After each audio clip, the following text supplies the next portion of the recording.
He then did a Bachelor of Theology at the University of Fort Hare in 1974. He then was ordained as a minister in 1974 in the Presbyterian Church.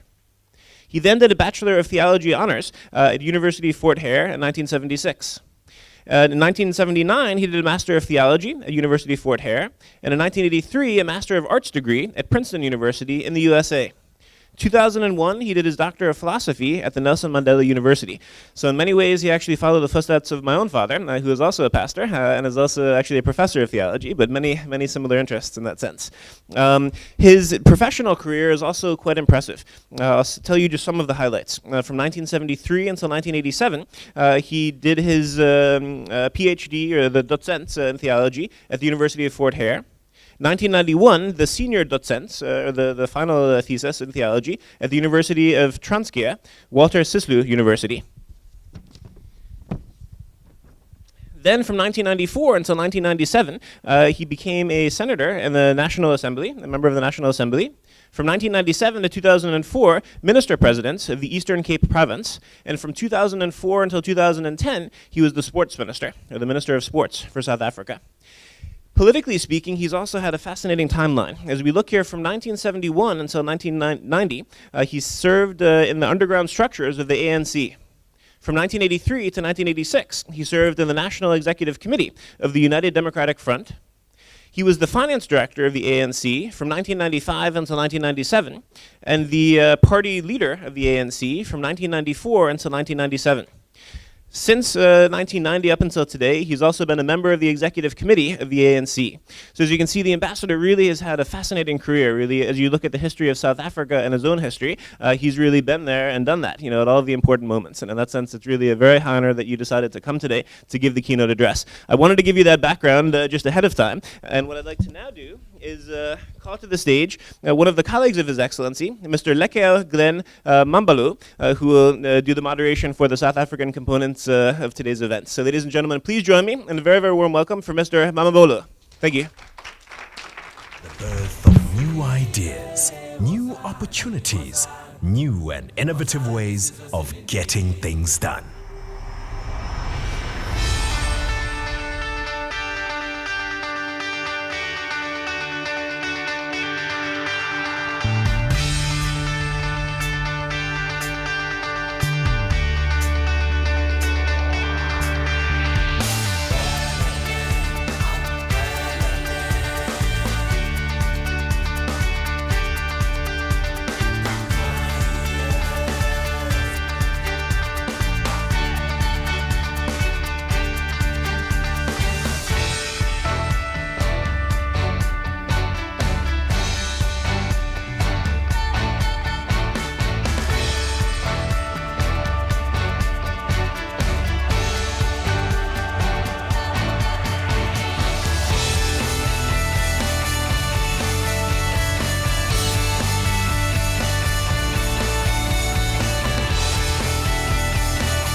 South Africa, a young nation proud of its growth and prosperity, positive about its boundless potential, a nation with a restless spirit, a defiant resolve, a relentless determination to break through the stereotypes to surprise the world with a fresh approach, smash the obstacles in our path, conquer the forces of doubt.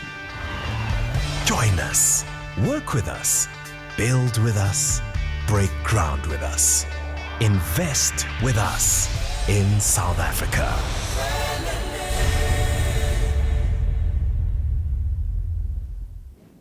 Let me welcome Ambassador as well, Minister. Good morning, ladies and gentlemen. We've just shown a snippet of South Africa, but over and above the snippet, we'll quickly run over a presentation. I'm told that we don't have much time. We only have about 20 minutes, so I'll be very, very, very quick. So these are the contents of the presentation. First facts, the economic overview, the economy, the global perspective, trade partners, investment opportunities, incentives, and a few challenges that we have. And Africa, lastly, will end up with tourism. Tourism being a very, very important issue in GDP growth. Now, these are the provinces of South Africa, 9 of them, as you can see from the slide over there.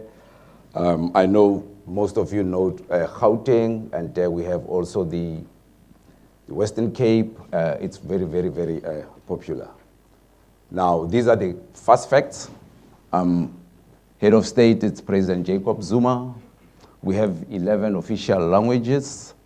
That could pose some questions, but we'll deal with that at a later stage. Population of almost 50 million people. Now, with the economic overview, you'll see that the financial services take a huge chunk, followed by the manufacturing sector. We do have other for example, we've got government and other services that has about 13%. Of course, would like the private sector also to play a major role in that.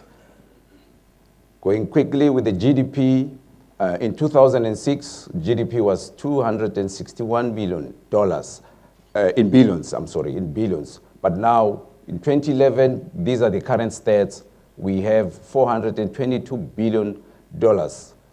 With our projections for the next coming 4 years, it would be $535 billion. Of course, you look at the imports and exports of goods. There, we still need, with the exports, in 2006, we had about 7%, but currently it's 6%.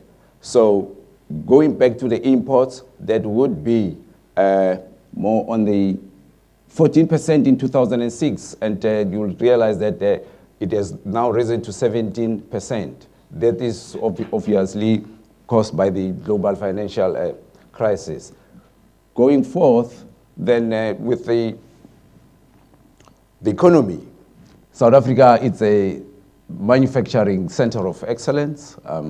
With an open economy, we always say it's the gateway to Africa, and it has got a market of more than 200 million people or consumers. So we know that the next big story, of course, is Africa after China and India.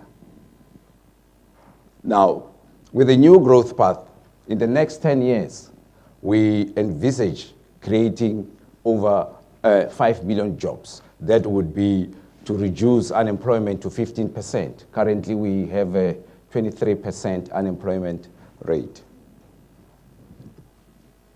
Now, this is the new and improved South Africa as compared to the last 17 years. With air transport, we've been able, in the past 2 years, to transport about 12 million people. The gross fixed capital formation of the GDP has risen from 15% to 26%. Now, the last one where we speak about the mobile cellular subscriptions. As you can see, it also has increased drastically from 340,000 to 50 million. One could then ask why, but sometimes you find that people have got more than one cell phone. Some carry about 3-4 cell phones. with the current technology. Now, from a global perspective, South Africa plays a very, very important role in the globe. We're a member of the G20. Cape Town, of course, from a touristic point of view, was named the top tourist destination. We are also a non-permanent member of the United Nations Security Council, ending at the end of this year, 2012. Now, our airport, the OR Tambo, is one of the best in Africa. We are rated top 3 most improved airports, and our real GDP growth has quickened from 2.8% in the last 2 years to 4.8% currently. Now, to a potential investor, these are the areas that you will have to look at: the automotive sector, business process outsourcing, just to mention a few, tourism, which I've indicated later that earlier on that it has created about 8% in the GDP. Renewable energy is quite also an important sector. Now, again, for the potential investor, there are, of course, incentives. When you invest in South Africa, you have the Foreign Investors Grant from the IDZ, the Industrial Development Zone, where you have duty-free imports of raw materials when they are brought into South Africa. Of course, we've got some policies, the Section 12I allowance, that you are also eligible for a 900 million rand tax deduction. So the last incentive is the critical infrastructure grant at 30% of the development cost. Now, within the BRICS nation, that's Brazil, Russia, India, China, and South Africa, we are ranking the first in terms of giving out credit, in getting credit. So that you will realize now from this slide that even in protecting investors, we are number 10. These are our leading trade partners. Germany is our biggest trade partner in Europe, but now that with China now, with our exports and imports, is placed in first position. Germany is at 2 in the import sector. Now, people have always asked that there's not much intertrade in the African continent, but you could see now that in our South African exports, we are actually exporting to Mozambique and Zimbabwe. With imports also on your right chart, you'll see that Nigeria also features there. So there's some improvement in terms of intertrade relations in Africa. So this just, oh no. Okay, but it's okay. But it's more on the political and economic stability. It just tells us how stable the political and the economic situation is. And it talks about the transport and logistical infrastructure that we have. Of course, we still need skills development, and that is what we're quite working hard at. These are some of the challenges that we have with the high unemployment rate at 23%. Hence, in the next 10 years, we envisage reducing that to 15% with the creation of 5 million jobs. We rely a lot on commodities, meaning raw materials like primary goods, that's platinum, gold, but would like to do more of manufacturing and value add, which our president has indicated that we need to do a lot of beneficiation in agro-processing and other sectors. South Africa also is part of the region, that's SADC. A free trade agreement was signed in 2008. As I've indicated earlier, that it's a market of 200 million consumers. So last year, we also hosted the SADC COMESA EAC summit, or one would term it as the tripartite summit, which we also have about 700 million consumers. That's more about Africa with 54 countries. Of course, we have now 35 democracies. Remember, in the past 10, 15 years, there were only about 8 democracies as compared to current with 35. There's high returns on investment. Everybody's looking towards Africa. Hence, we said the next story after China is Africa. So this is a survey that was done by Ernst & Young in 2011. 21%, as you'll see, 29%, as you can see, that people want to invest in Africa. So this is the next big story, of course. So these are the foreign direct investment projects across Africa. We are lying low. So, and you look at Ghana, that has been able to attract more foreign direct investment. But we really are working hard also to attract that much needed foreign direct investment. These are some of the areas where we have trade agreements. I could just cite a few. The SACU, we also have the free trade agreement here in the SADC area. Of course, in West Africa, there's lots of binational commissions with at the bilateral level, of course, in some of the West African states. This is from a touristic point of view that South Africa, we have been able to attract 15.1% as compared to the whole of the continent at 6.4%.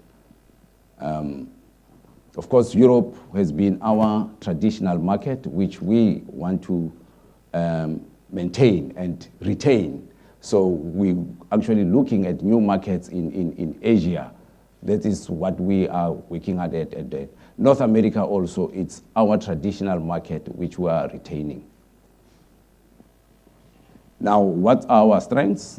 People are quite hospitable, friendly. We have the infrastructure, the service is good, natural attractions, diverse culture, and so on.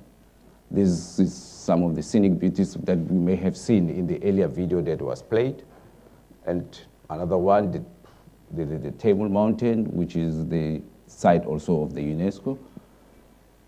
We've got the South African Airways that transport passengers, so there's no worry for you to travel to South Africa. And there is lots of other airlines. There's an introduction of the Emirates, Etihad, Malaysia Airlines, and so on. Now, what is government doing? There are some social responsibility programs and tourism enterprise programs. So government also plays a big role in supporting tourism. So in conclusion, positivity about South Africa as a destination translates into more visitors, spending, economic growth, and jobs in the tourism sector. With those few words, let me quickly give Ambassador Stofile an opportunity to quickly speak to you. Thank you very much. You see, I was trained to preach in bigger churches than this, so I simply assumed that everybody would catch my voice. But I was just saying that the two presentations were very effective in presenting why South Africa should be seen as a place of choice for investment as well as for tourism. Now, I am not going to repeat any of those things because that was the major part of our presentation. Glenn is our Affairs Secretary in the Economic Political section. So he has just passed his examination in that respect. What I want to talk to, but before I do that, I must apologize for the ICD and Mr. Donfred for making me speak in front of all these foreign flags. They have nothing to do with what we say and with who we are. I think they have to do with the function itself. So don't get confused that we are now speaking for Germany and Austria and other people. And the second thing I wanted to do, because this is the ICT function, I want to add the last part of our presentation, which has not been included in any of the past two, which continues not to be included in the ICT programs, despite the name, cultural diplomacy. I want to zero in on the cultural aspects, why South Africa is a place of choice. The previous speaker here, unfortunately, I don't know who she is. I thought she made a good point about those sociological imperatives of society building and social cohesion. And that is the area I also wanted to allude to. One of the things that we underestimate as citizens of the world is that you are not going to make these economic breakthroughs without getting acquainted with the cultural values of the cultural norms and standards of the people you want to interact with. Once upon a time, I led a delegation to China in 1995 to do a number of political things, as well as a number of economic issues. I quickly realized how wrongly South African entrepreneurs were going about their negotiations to do deals with the Chinese, precisely because they did not understand how business is done in Asia in general and in China in particular. And after that trip, we ran a number of workshops to educate our own business people to be more susceptible to the Chinese counterparts and government in business deals.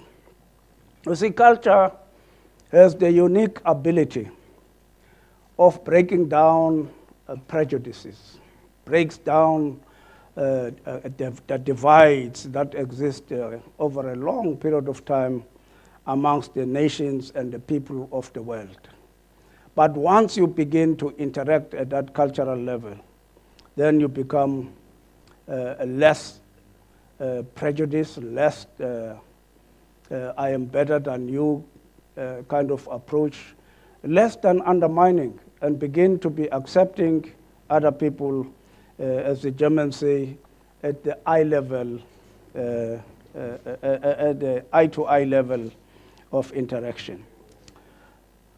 We underestimate how arts and culture unite people at home and abroad.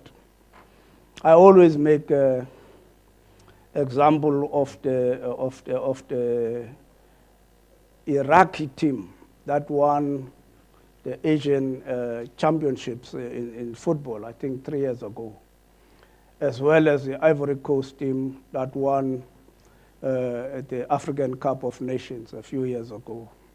When the belligerents forgot about their wars and focused on the unity of their purpose, and they focused on their integratedness as communities and societies.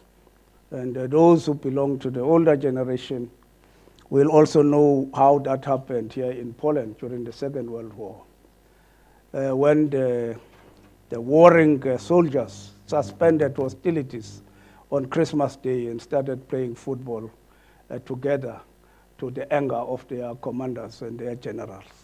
And this is what sport, what arts, what culture does. Walking up these stairs, I was looking at all these photographs, beautiful photographs, very telling photographs. And again, these are the artifacts that begin to tell us that after all is said and done, we are just but human beings. We must have mutual respect for one another. We are diverse, and yet we are one united entity. We are human beings. These are the building blocks that facilitate for those who want to do business and those who want to travel to other countries to make that trip and to make that breakthrough into those negotiations. South Africa has become a place of choice in that respect as well. Our coat of arms It's written in a very ancient language, which is not one of the 11 which Glenn talks about. It is a Khoi language, which translated means unity in diversity. Ike ikadake. It means unity in diversity. Now, South Africa has become very famous for that, going way back to 1992 already. Just before the 94 elections, we became the choice place for a number of international activities, especially cultural and sporting activities. Many people start with the 1995 World Cup, but always go beyond that to the 1992 internationals between South Africa, New Zealand, Australia, and England. South Africa became reintegrated before we went to the votes. And of course, it became a very choice place for professionals. Many conferences, whether they are for health workers, whether they are for teachers, whether just for social workers, just choose Cape Town or Durban to go and hold their conferences. I know next year we will be hosting the World Anti-Doping Conference, the World Anti-Doping Conference. I know because I negotiated that. Just in 2011, we hosted 2 mega events. The one, of course, was the International Olympic Committee Conference, which was held in Durban. And everybody is so excited. They want to come back to South Africa for the Olympic Games. I don't know which ones, maybe 2020, maybe 2024, I don't know. But everybody after Durban is so pleased. They wanted to come back. The COP17 conference of November, December last year has also added another button on our coat. The buttons that were added since the WSSD conference of 2000, the World Sustainable Development Conference, and of course since the World Cup of 2010 which South Africa hosted. Events that have placed South Africa's ability to host and secure mega events to the world level. For instance, after WSSD, the United Nations adopted our security plan for mega events as the norm for all countries of the world in hosting and securing mega events. The 2010 World Cup was protected in terms of a new law which we passed in 2010 actually, the Safety at Stadia and Places of Entertainment Act, which has also been accredited by FIFA for all the countries of the world. When the incidents happened in Egypt last month, I phoned home to ask them to send them a copy of that act so that other people too may see how to adapt sections of that act for their own situations. In other words, South Africa is not only a place of choice, it is also a resource place for other people of the world. Cultural events include fashion shows, they include photo exhibitions, they include music festivals, and we are no slouches in any of those. I know that some of you will have gone to Cape Town to the Jazz Festival, which happens every year. It's a world event.